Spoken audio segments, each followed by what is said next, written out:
Olá, pessoal! Hoje a gente vai entrar num novo tema de estudo que é sobre massas. É um tema que cabe muito bem nesse período também que a gente está entrando aí do inverno, bastante frio, né? Então, quem não gosta de comer uma massa fresca, uma massa de macarrão, um macarrão com um molho bem suculento, né?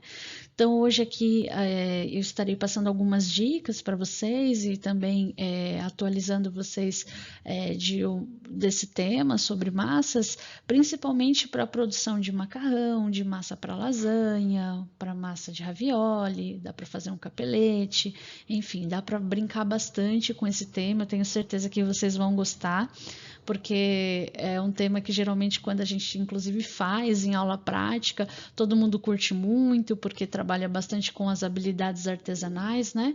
Então a gente vai comentar um pouquinho aí sobre como é feito a famosa massa de macarrão, né? Como que a gente pode fazer essa massa em casa, até nesse período de quarentena, eu tenho certeza que vocês vão conseguir produzir tranquilamente.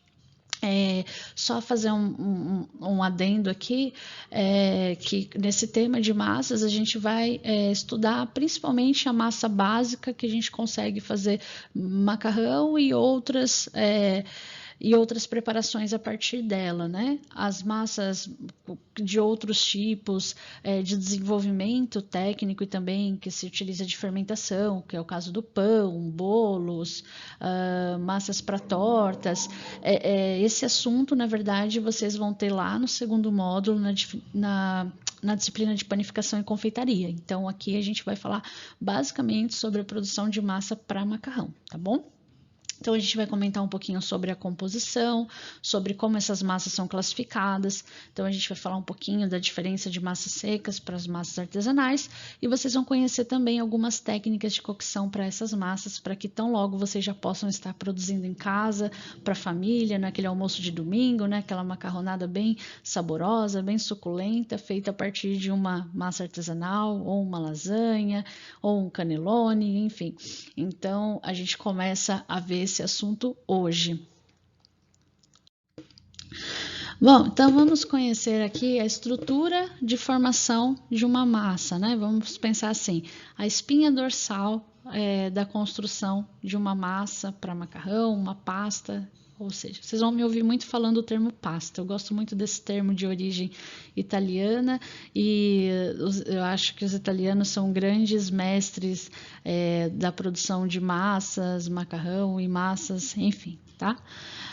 Então, vamos lá. Pensando na composição, né, nos ingredientes, o que a gente precisa? Basicamente de farinha de trigo e água. Então, se eu misturo farinha de trigo e água, pronto, eu já consigo fazer uma massa para macarrão, tá? Mas, na receita base da produção da massa base, a gente se utiliza, além da farinha de trigo e água, a gente coloca ovos e coloca um tipo de óleo, pode ser um óleo de soja, óleo girassol, óleo de canola, enfim, ou azeite. Eu recomendo usar azeite porque além dele fazer o papel, a função desse ingrediente, né, ele ainda vai trazer sabor para nossa massa. E a gente utiliza sal e outros ingredientes, como a gente pode fazer um mix de farinha, né? Além da farinha de trigo, a gente pode misturar ela com outro tipo de farinha. A gente pode se utilizar de corantes artificiais, que são os corantes alimentícios, ou naturais, que a gente extrai do próprio vegetal. A gente pode agregar um purê de vegetais nessa massa, que vai trazer cor, vai trazer sabor. Daqui a pouco eu comento um pouquinho mais especificamente sobre isso, tá? Mas basicamente o que a gente precisa entender aqui? Que eu tenho a composição básica, farinha de trigo e água, e os outros ingredientes a gente considera ingredientes enriquecedores, ingredientes que vão agregar alguma função, seja de sabor ou alguma função específica dentro da nossa massa. Um exemplo, ovos. Os ovos, além deles também darem uma coloração e trazerem mais nutrientes para a massa, eles vão ajudar na umidade da massa, né? Então, eles permitem aí uma melhor manipulação devido à sua umidade. O óleo ou o azeite, eles vão ajudar a manter a massa mais flexível, então vou ter uma massa que eu consigo manipular melhor, que eu consigo abrir essa massa de forma mais tranquila, não vai ficar tão seca se eu estivesse só utilizando a farinha e a água, por exemplo. Se utilizar de mix de farinha, então, por exemplo, a gente pode utilizar farinha de trigo comum e a farinha de trigo integral. Posso utilizar um mix de farinha de trigo com farinha de grão de bico, ou com farinha de arroz, ou com fécula de batata. Enfim, a gente pode fazer algumas brincadeiras bem bacanas. A gente pode se utilizar de purê de vegetais, tipo um purê de cenoura, uma beterraba, um espinafre, que vai trazer cor e sabor também. E o sal, que vai ajudar a agregar sabor, né? Ele vai enriquecer o sabor da nossa massa. Então, basicamente, essa é a estrutura de formação de uma massa para se fazer macarrão e pastas em geral. Vamos para a próxima página. Bom, então aqui a gente comenta um pouquinho sobre o ingrediente principal aí para a gente desenvolver uma massa, que é a farinha. E vamos pensar um pouquinho na qualidade dessa farinha. Então, farinha de trigo, né? Só para lembrar, fazer um parênteses aqui. O trigo, ele não é um cereal que era cultivado aqui na América, né? O trigo, ele veio da Europa. Hoje se tem algumas plantações aqui, mas as grandes plantações de trigo são feitas na Europa, né? E o trigo que a gente encontra no mercado, né, é o trigo comum, trigo refinado, né, que a gente encontra no mercado, da marca Dona Benta, Anaconda, enfim, várias outras marcas que existem aí, que custa de R$2 a R$3 o quilo, né. Esse trigo que a gente encontra no mercado, ele não é indicado para se fazer uma massa, né, para se fazer uma massa aí de pasta. Porém, dá para fazer, tá? Inclusive, a gente vai fazer com trigo refinado. Mas aqui o objetivo é só falar um pouquinho para vocês da diferença da utilização dos derivados aí, das farinhas derivadas do trigo, quando a gente pensa na qualidade da massa que a gente vai preparar. Então, vamos entender a diferença aí do trigo refinado para o trigo integral e da sêmola de trigo. Então, eu coloquei para vocês um desenho do grão de trigo, que é esse daqui, ó. Então, aqui é um grãozinho de trigo, tá? Para a gente entender como que é a anatomia do grão. Então, tem duas coisas que, na verdade, eu vou falar aqui como uma curiosidade, né? Então, a gente tem uma nomenclatura aí que se fala trigo duro e trigo mole. Não sei se já ouviram falar sobre isso. O que é isso? Trigo duro, trigo mole. Trigo duro é um trigo que, no caso, o seu grão, né? O resultado da colheita do grão, significa que ele é um trigo resistente, né? Então, ele tem essa estrutura aí, que nem vocês viram, do endosperma, do germe, da casca, que ele é um trigo mais resistente. Tem uma série de fatores na sua plantação, no cuidado dessa planta, né?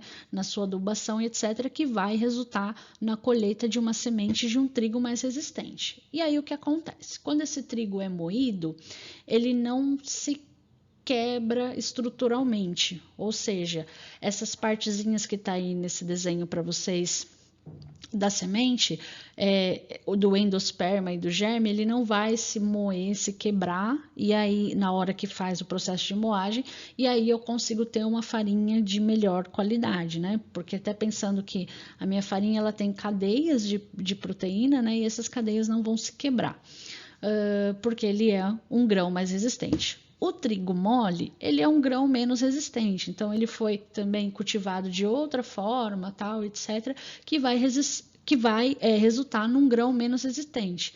Então, na hora que ele vai fazer a moagem, né, na hora que se faz a moagem, esse grão ele vai se quebrar mais facilmente e ele vai obter um resultado final, uma farinha, né, com uma qualidade inferior. Então, essa é a primeira coisa que a gente precisa saber. E o que acontece, né? Então, vamos pensar no processo de moagem.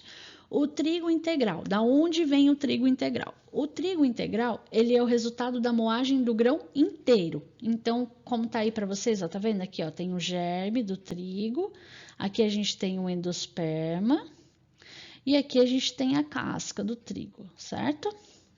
Então, a farinha de trigo integral, ela é obtida a partir da moagem desse grãozinho aí inteiro. Então, moe esse grão inteiro, farinha de trigo integral. Então, ela tem o germe, ela tem o endosperma e ela tem a casca. Ponto. A sêmola de trigo. A sêmola de trigo, ela é retirada principalmente dessa parte aqui, ó. Vou fazer um desenho aqui, ó, do endosperma, essa parte amarelinha aqui. Tanto é que ela tem uma cor mais amarelada, né? Parece um fubazinho. Então, ela é retirada dessa parte e é uma parte que ela tem bastante proteína também. Então, ela vai ser uma farinha que tem um valor de proteína alto e, consequentemente, ela vai ser uma farinha mais resistente na hora do desenvolvimento de uma massa. A farinha de trigo integral, né? Que é essa farinha, perdão, a farinha de trigo refinada, que é essa farinha que a gente compra no mercado, né? Dona Benta, Anaconda, Lili, Fidalga, que custa de R$ 2 a R$ 3 o quilo, é o último processo de moagem do meu grão, né? Então, que a gente chama de farinha de trigo refinada, que é como a gente pensar no açúcar cristal, né? Ou no açúcar mascavo lá, que depois vem o demerara, açúcar mascavo, demerara, cristal, refinado, né? O refinado é o último processo, né? É a mesma coisa que acontece com a farinha. Então, a farinha de trigo refinada, ela é retirada principalmente dessa parte aqui, ó, do germe do trigo, tá? Então, é o resultado, né, de um processo onde eu tenho um produto que ele vai ter uma quantidade menor, nutricionalmente falando assim, de de proteína na sua composição. E isso, pensando em técnicas culinárias, né, vai resultar em diferentes processos aí quando a gente está produzindo uma massa. Bom, vou dar um exemplo prático. Todo mundo aqui já ouviu falar do glúten, né? Ah, o glúten, o glúten, o glúten. O que é isso? O que é o glúten? O glúten é a proteína do trigo e é responsável pela formação da cadeia de glúten, principalmente na panificação, para que a gente tenha um pão com uma estrutura bacana, né? Então, pensando nos pães, por exemplo, para a produção de um pão de qualidade, né, para um pão que tenha uma estrutura bonita, que cresça, tal, etc., e tenha uma formação estrutural legal, principalmente na parte do miolo, eu preciso de uma farinha, principalmente que seja resultado de uma moagem de trigo duro, e que, consequentemente, ela tenha um valor alto de proteína, porque eu preciso dessa cadeia proteica para apresentar resistência.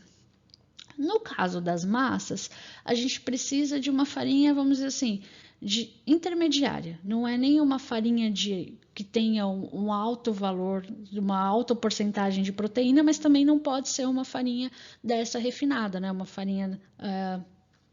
farinha de trigo refinada normal, porque essa farinha, ela foi muito moída, né? Então, consequentemente, as cadeias de proteína também foram moídas com ela, e principalmente por ela ser retirada ali do germe do trigo, né? Então, ela não tem uma quantidade grande de proteína, então eu vou ter uma massa mais mole, uma massa com menos estrutura de firmeza mesmo. Para se fazer massa, geralmente a gente aconselha se utilizar a farinha 00, que é uma farinha de uma qualidade de trigo melhor, ou a sêmula de trigo, que como ela é retirada do endosperma, né, e é uma parte do grão onde eu tenho mais proteína, e ela vai também apresentar mais resistência na formação dessa massa. A sêmula de trigo, como eu falei para vocês, ela é retirada do endosperma, mas ela é moída poucas vezes, então ela vai apresentar pequenos grãozinhos, como se fosse o açúcar cristal. Consequentemente, a gente tem aí uma massa também mais resistente à mordida, mais resistente até à cocção dessa massa quando pronta, tá bom? Então, essa é a parte bacana da gente entender as diferenças das farinhas na hora que a gente está produzindo uma massa.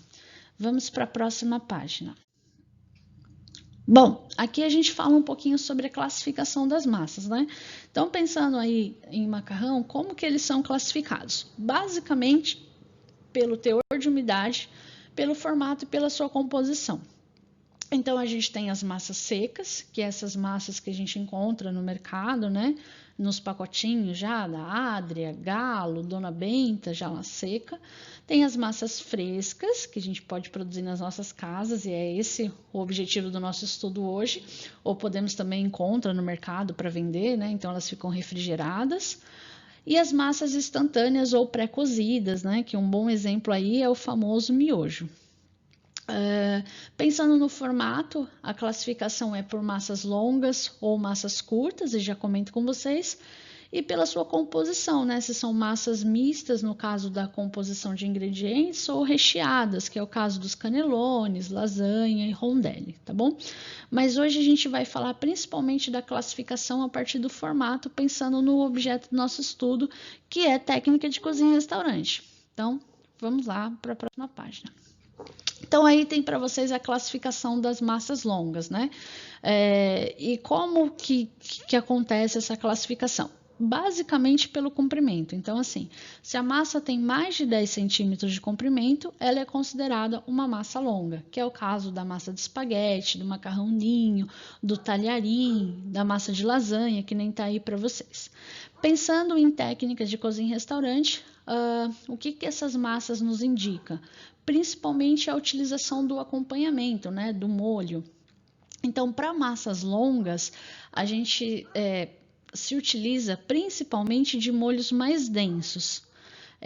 Bom, não é uma regra, é uma indicação, tá? Então, como a partir do momento que a gente faz a cocção dessa massa, ela fica mais solta, né? Uma massa que a gente às vezes até encontra uma dificuldade de se utilizar um talher, né? Então, por que os molhos mais densos? Porque eles vão agregar melhor nessa massa. Vamos imaginar um molho bechamel com uma massa de espaguete. Então, o molho bechamel ele é um pouco mais denso, ele vai casar muito bem com o formato da massa de espaguete, por exemplo, que na hora que a gente coloca no prato, ele vai acoplar bem, vai aparecer bem o molho, então vai ficar até esteticamente bonito, né? E as massas curtas? As massas curtas são classificadas em massas curtas aquelas que têm menos de 10 centímetros de comprimento e a gente acaba se utilizando para fazer como guarnição de caldos, de sopas, né? E pensando na composição de um prato de massa, a indicação de utilização de acompanhamentos ou molhos é de molhos mais fluidos. Então vamos pensar no molho sugo, né? Que ele é mais líquido comparado a um molho bechamel, né? Ele é líquido. E como a massa, vou pegar o exemplo do macarrão parafuso, que eu acredito que todo mundo conheça, né? Como ela tem aquele formatinho ali do parafuso, vai ser até legal utilizar um molho mais fluido, porque o molho vai entrar ali e vai umidificar essa massa. Se a gente utiliza um molho mais denso, pode ser que esse molho mais denso, se utilizando uma massa curta, ele não agregue todas as partes da massa. Mas como eu disse, isso não é uma regra, tá? Quer dizer que eu não posso usar um molho bechamel no macarrão parafuso? Pode usar, não tem problema nenhum. Mas é uma dica, tá? Então, massas longas a gente utiliza molhos mais densos, massas curtas, molhos mais fluidos, até porque o formato dessas massas vão ajudar aí que esses molhos incorporem todo o nosso prato. Vamos para a próxima página. Bom, pensando em utensílios, né? Então, o que a gente precisa para, basicamente, né, do básico que a gente precisa para produzir uma massa? Então, a gente pode se utilizar do cilindro manual para abrir essa massa, que é esse primeiro desenho que está aqui para vocês, ó. A gente pode usar o cilindro elétrico, o manual, porque a gente tem que utilizar essa alavanquinha aqui para fazer o movimento, né, de abrir a massa. O elétrico a gente liga na tomada e ele faz o movimento, a gente só vai passando as folhas da massa que nem tá aqui para vocês, ó. Ou então o famoso rolo de macarrão. Então, são essas três possibilidades de utensílios que temos para conseguir produzir uma massa. Mas, como eu disse, o objetivo dessa aula é para que vocês possam produzir massa em casa. E se não tiver o cilindro manual, dá para abrir com um rolo de macarrão. Se não tiver um rolo de macarrão, dá para abrir com uma garrafa de vinho. Se não tiver a garrafa de vinho, dá para abrir com uma garrafa de cerveja, tomando cuidado para não se machucar, claro. Mas dá para fazer, tá? A grande diferença, né, pensando na hora da gente abrir a massa, é que se eu estou trabalhando com um rolo, né, e não com um cilindro, então a gente vai ter que usar bastante força, né? Vai ter que empregar bastante movimento ali, mecânico e físico, né, para que essa massa fique o mais fina possível. Mas é possível, ok? Bom, vamos para a nossa próxima página. Bom, Então, falamos sobre os utensílios, falamos sobre a composição, falamos sobre as diferenças de farinha e agora vamos falar da receita, né? Que essa parte acho que todo mundo quer saber. Como que eu faço a massa? O que que eu preciso? Qual a receita? Qual é a proporção? Então, aqui eu coloquei para vocês os ingredientes que utilizamos, né? Depois eu vou mandar os protocolos com as quantidades, mas basicamente o que precisamos para fazer uma receita básica de massa para pasta. Então, precisamos da farinha de trigo comum, ou a farinha 00, como eu comentei com vocês, ou um mix de farinha com sêmula de trigo ou só sêmula de trigo. Qual a indicação aí quando a gente se utiliza da sêmula de trigo, né? Lembrando que eu falei que a sêmula a gente tira do endosperma, é um lugar do grão onde você tem mais proteína, consequentemente eu tenho uma farinha um pouco mais dura, né? Então eu vou ter que me utilizar de mais líquido para deixar essa massa mais úmida. Então, quando a gente utiliza a sêmula, a gente acaba fazendo uma mistura da farinha de trigo com a sêmula para deixar a massa um pouco mais maleável, né? Ela não ficar tão seca, tão resistente. Então, basicamente farinha, água, ovos inteiros, óleo ou azeite, sal e outros ingredientes aromatizantes, que aí a gente vai ter uma infinidade de opções que eu já mostro para vocês, tá bom? Então, basicamente é isso. Próximo. E aí tem as técnicas de preparo, né? Como que a gente desenvolve essa massa? Então, a gente vai pegar, como tá aí no exemplo para vocês, nessa primeira imagem aqui, ó. A gente vai abrir numa superfície lisa, né? Ou num bowl. Eu prefiro trabalhar na superfície, porque acho que você tem mais espaço até para movimentar as mãos. Faz um vulcãozinho com a farinha e vem com os ingredientes líquidos e coloca no meio desse vulcãozinho. Então, vai lá, coloca o ovo, coloca a água, coloca o fio de azeite e aí delicadamente começa a misturar todos os ingredientes. E aí a gente começa a misturar e amassar, que nem tá aqui no exemplo 2 para vocês. Aí vamos começar a amassar e vamos começar a trabalhar essa massa. Bom, a massa de macarrão ela não é uma massa fermentada, ou seja, eu não tenho interesse que essa massa expanda, né? Que ela cresça como uma massa de pão, por exemplo. Então, nesse caso, eu não vou ficar sovando meia hora a massa, porque eu não quero desenvolver o glúten, nenhum tipo de fermentação para que ela cresça. Eu quero só misturar os ingredientes e trabalhar ela para que ela fique lisa, fique firme e fique resistente. Basicamente isso. A partir do momento que a gente mistura tudo, a gente faz uma bolinha, como tá aqui aqui no passo 3 para vocês. A gente faz uma boleia essa massa e deixa ela descansar pelo menos 1 hora. Por que deixar descansar? Para que os ingredientes se acomodem entre si, ela tenha um descanso também para incorporar a umidade dos líquidos. Então é bem importante deixar deixar ela descansar, porque vai ser até mais fácil de manusear depois. E aí, no passo 4, a gente vai abrir a massa, né?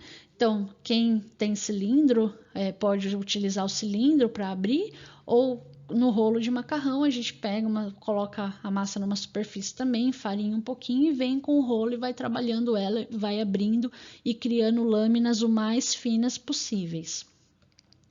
Vamos para a próxima página. E aí, ó, esse é o resultado que a gente vai obter da massa quando ela for laminada, né? No caso do cilindro, é isso que a gente vai ter no final, né? Então, a gente vai ter essas placas aqui, ó, que nem tá aqui para vocês, de massa, né? Essas folhas de massa. Então, assim vai ser. Aqui, ó, por exemplo, só voltando um pouquinho. Então, a gente tem aqui, né, a nossa massa, a nossa folha, e a partir disso, a gente começa a fazer os cortes de acordo com o tipo de corte que a gente queira. Se a gente quer uma massa longa, se a gente quer uma massa fina, né? Se a gente quer uma massa curta, então é a partir daqui que a gente vai começar a trabalhar. A princípio, eu vou propor para vocês fazerem os cortes mais básicos que dá para fazer com a faca. Então, a gente pode fazer um parpadelle, pode fazer um talharim, né? Que a gente consegue fazer com faca tranquilamente. Pode fazer a massa de lasanha, enfim. Então, a partir dessas lâminas aqui de massa fresca, a gente começa a fazer os cortes. Para quem tem, né, o cilindro de massa, o próprio cilindro já faz esse corte aqui, ó, que é o corte do talharim, ou se não tem o cilindro, dá para fazer na faca, que nem tá aqui, ó. Então a gente junta a massa e corta em tiras e consegue tirar tranquilamente.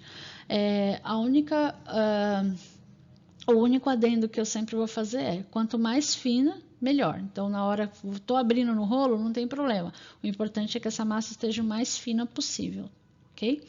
E aí, a partir dessa massa básica, né, que essa é a receita da massa básica, o que a gente consegue fazer?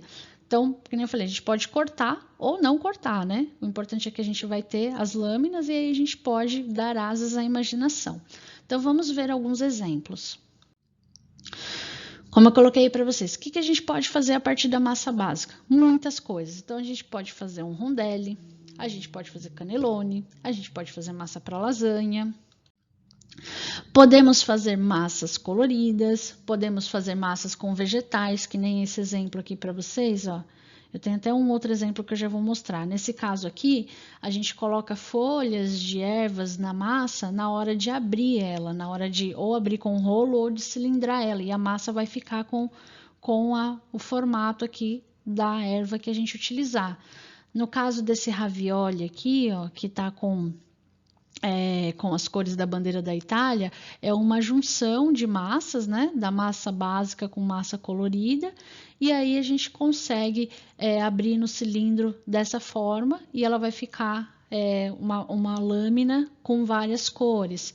Isso a gente pode ver quando retomar as aulas presenciais, a gente vai explorar bastante esse assunto de massas, tá? A princípio, eu vou sugerir para vocês fazerem a massa mais básica de todas, que é a mistura lá de farinha, água, ovo e óleo.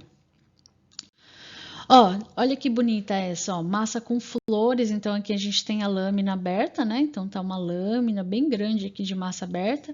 Aí se colocou algumas pétalas, algumas flores, algumas folhas de manjericão. Aí depois passa no cilindro, olha como é que fica. Aí fica a erva que a gente utilizou, ela fica aplastadinha ali na massa, incorpora, né? Além de dar um aspecto muito legal, ainda traz sabor, então a gente pode trabalhar dessa forma que fica bem bacana. Próxima página. Olha, quando eu comentei com vocês que a gente pode se utilizar de ingredientes, né, de vegetais que tragam cor para a nossa massa. Então, essa aqui é uma massa colorida com espinafre, né? Então, tem aqui um ravioli, tem um talharim aqui, ó, com verde, né? Porque a gente se utilizou de espinafre. Como que a gente faz isso? Da mesma forma que a gente faz a massa básica. Lembra que eu falei que a gente tem os ingredientes básicos, os ingredientes enriquecedores ou aromatizantes, né?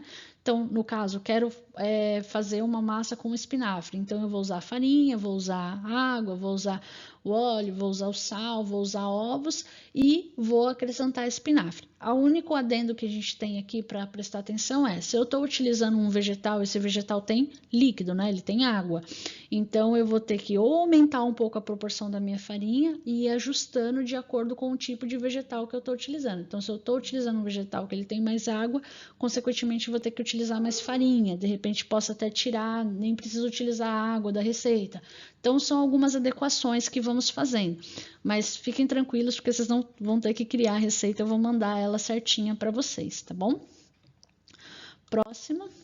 Aqui, ó, temos uma massa com beterraba, então essa massa aqui foi feita com um purê de beterraba, então ela pega cor e sabor de beterraba, fica essa cor bem bonita. E uma massa bem especial que eu queria comentar com vocês é uma massa que é feita com tinta de lula, que é essa massa negra aqui, ó. Vocês vão ouvir muito, né, falar esse termo. Acho que se já não ouviram, né, falar assim, um risoto ao Nero, uma pasta ao Nero. O que é isso, né?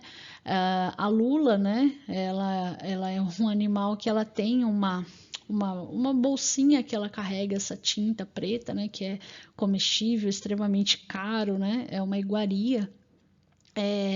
E que ela usa para se defender dos seus predadores, né?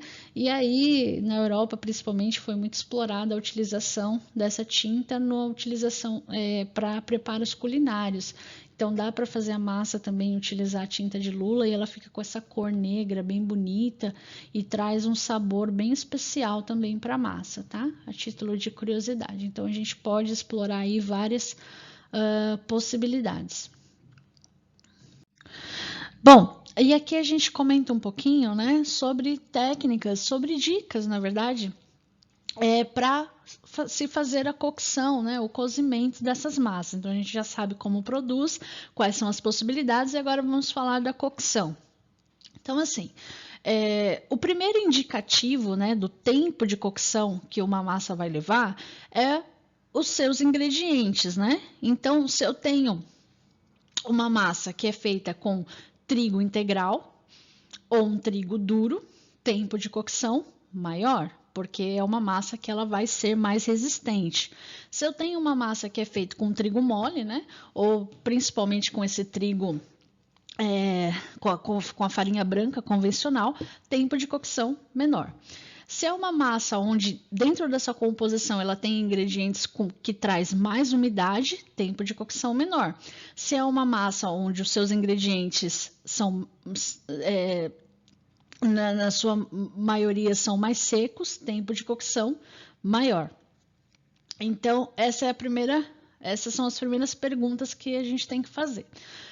Pensando nas massas que a gente compra no mercado, né? Então, assim, as massas secas e as massas frescas também, a melhor recomendação é seguir as instruções da embalagem. Então, se lá a embalagem diz que é 5 minutos, 5 minutos. Se diz que é 10, 10. Se diz que é 3, 3 minutos. Por quê? Porque esses fabricantes, eles fazem experimentações com seus produtos, né? E chegam a esse parâmetro que também está ligado com o tipo de ingrediente, o tipo de trigo que utilizaram. Mas pensando em massa fresca e massa seca, a gente tem aí um parâmetro, né?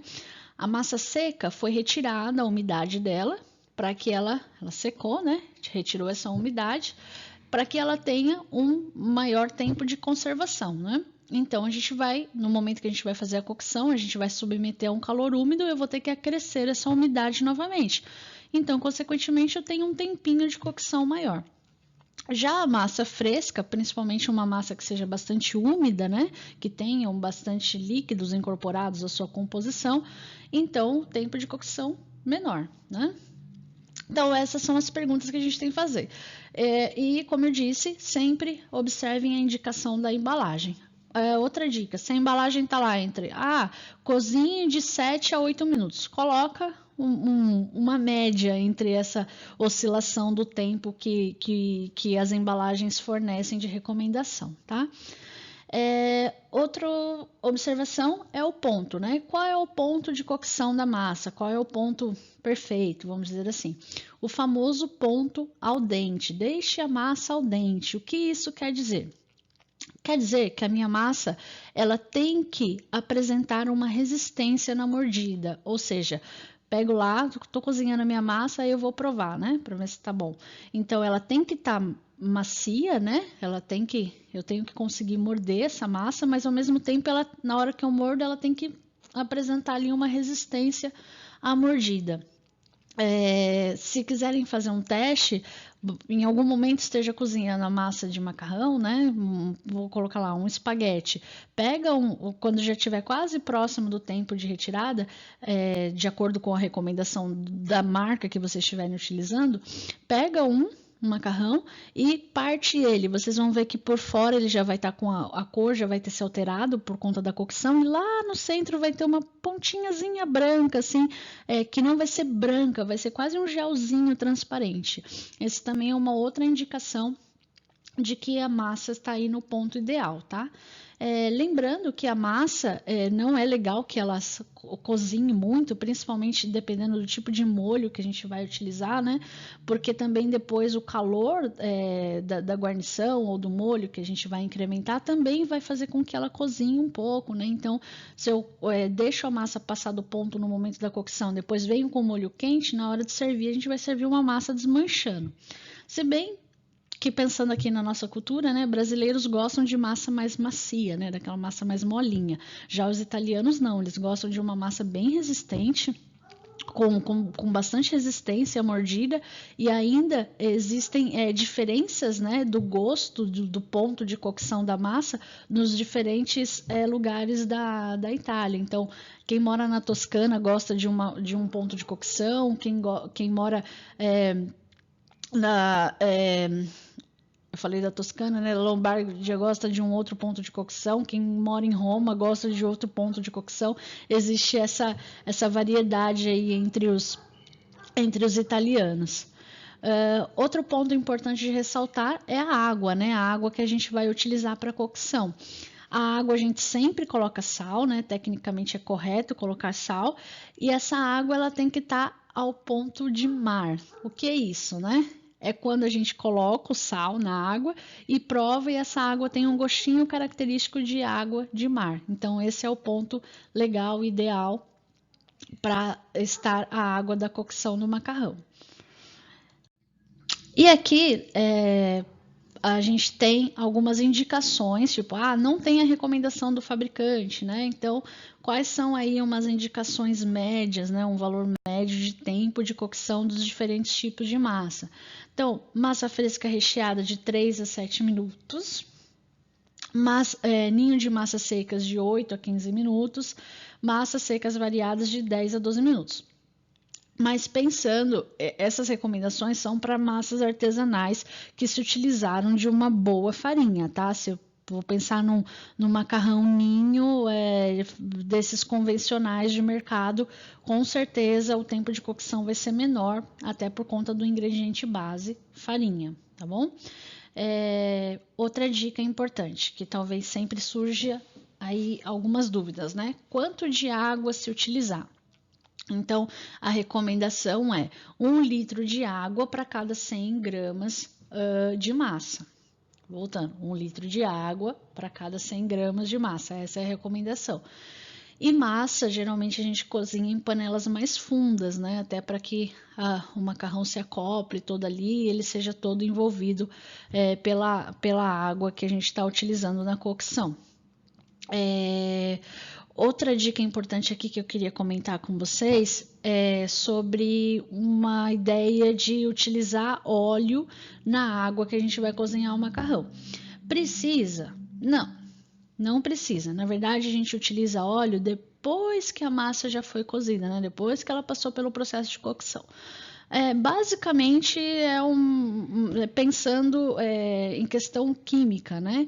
Então, água e óleo não se misturam, ok? Então, por que a gente coloca óleo na água do macarrão para cozinhar? Não faz sentido algum. Faz sentido a gente colocar depois que o macarrão já estiver cozido, para que ele não grude o macarrão um no outro, né?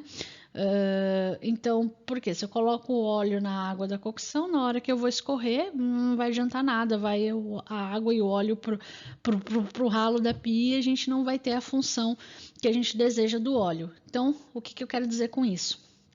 Que a massa seca, quando a gente cozinha massa seca, após a cocção a gente retira, né? Põe lá no escorredor de macarrão e pronto, não passa na água gelada. Tem gente que costuma passar na água gelada depois de cozida. A massa seca não precisa disso.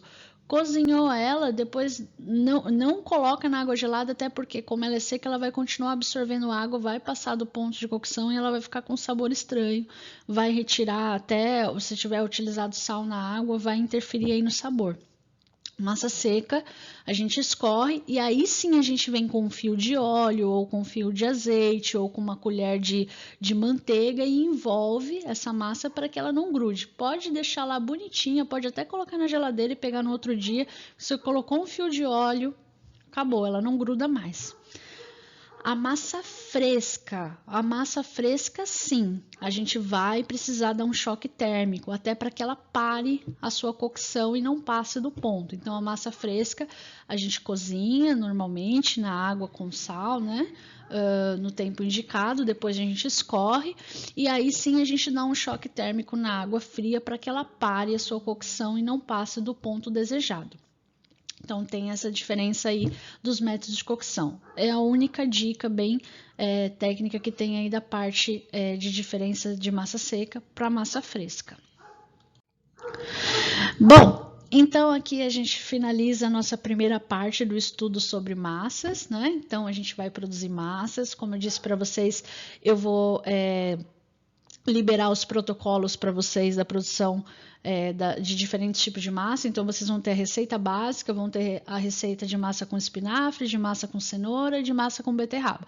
A princípio, a gente vai produzir a massa básica para macarrão, lasanha ou cannelloni, e aí na próxima aula a gente vai falar de massa para nhoque, ok?